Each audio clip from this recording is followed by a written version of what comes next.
And welcome back. China taking another shot at the U.S. as trade tensions escalate. This time, the Chinese government says they are preparing to impose tariffs on $60 billion worth of U.S. goods as the trade war accelerates. The question is, which country will concede first? We're going to have that discussion now. Joining us is Maddie Doppler, visiting fellow at the Independent Women's Forum and senior fellow at the National Taxpayers Union, and Veronique de Rugy, senior research fellow at Mercatus Center. Veronique, how do you even begin to guess the answer to this question?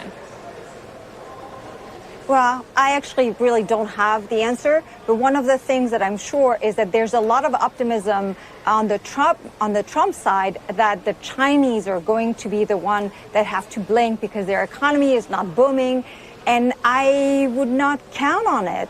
I mean, there's legislative pressure in the U.S. heading to the midterms that legislators who are going to be on the ballot are feeling. And there are a lot of people concerned about the hit to the economy that may come into effect and how much it will wipe out some of the benefit, really great benefit of tax reform. There's a lot of pressure mounting. China is an authoritarian government. I suspect this legislative pressure doesn't exist there. So I think the optimism on the Trump administration side that, you know, they will China will blink first is overrated. And by the way, the country that blinks the first is the one that will actually be doing the right thing by its people, because tariffs imposed by a country hurt their own people. Maddie, the U.S. stock market's up this week, but the Chinese stock market does appear to have blinked. The Shenzhen's down about 8%. That's retail investors here. But I wonder about the political pressure here in the United States. A lot of Republicans are not exactly behind President Trump, at least in this approach to the China tariff issue. And might he be under some very serious pressure, particularly with the midterms coming up?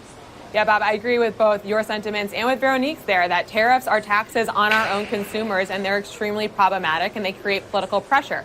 However, I think there are two developments this past week that really bear emphasis when it comes to debating what's going to happen with China in the United States. One is the fact that Congress passed reforms to CFIUS, the Committee on Foreign Investment in the United States.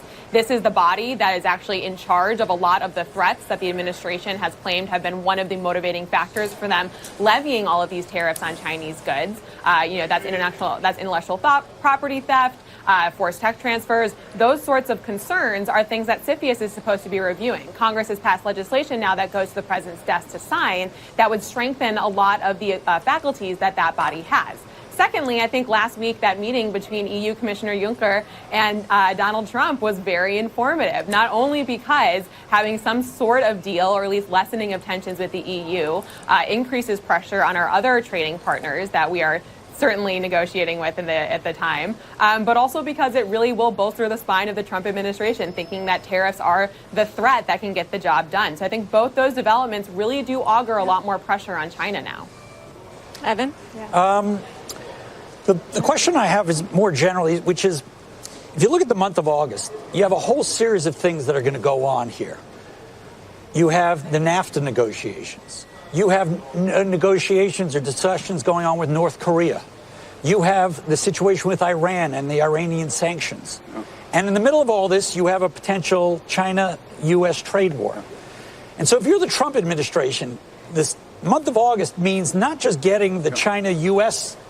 equation right, but it's somehow dealing with all these other balls. So it's really like juggling 4 or 5 balls at once. And to me, that is the real question, which is, to what extent does the China issue take paramount importance, and to what extent do these other issues But I think she brought up a very good point, that the Juncker negotiations might have stiffened the spine of the president. But it was a fudge, Bob. You know, they didn't agree on anything. It was a fudge. It was a fudge basically saying, we'll deal with China first, and then we'll deal with Europe later. But Evan, the point that you're making is a stability question. What is it that wrings the most stability out of our political process right now? I would argue that having some lessening of tensions with the EU, which was a huge question mark, not only for both the economies here, but for the political questions that certainly lawmakers are facing heading into the midterms.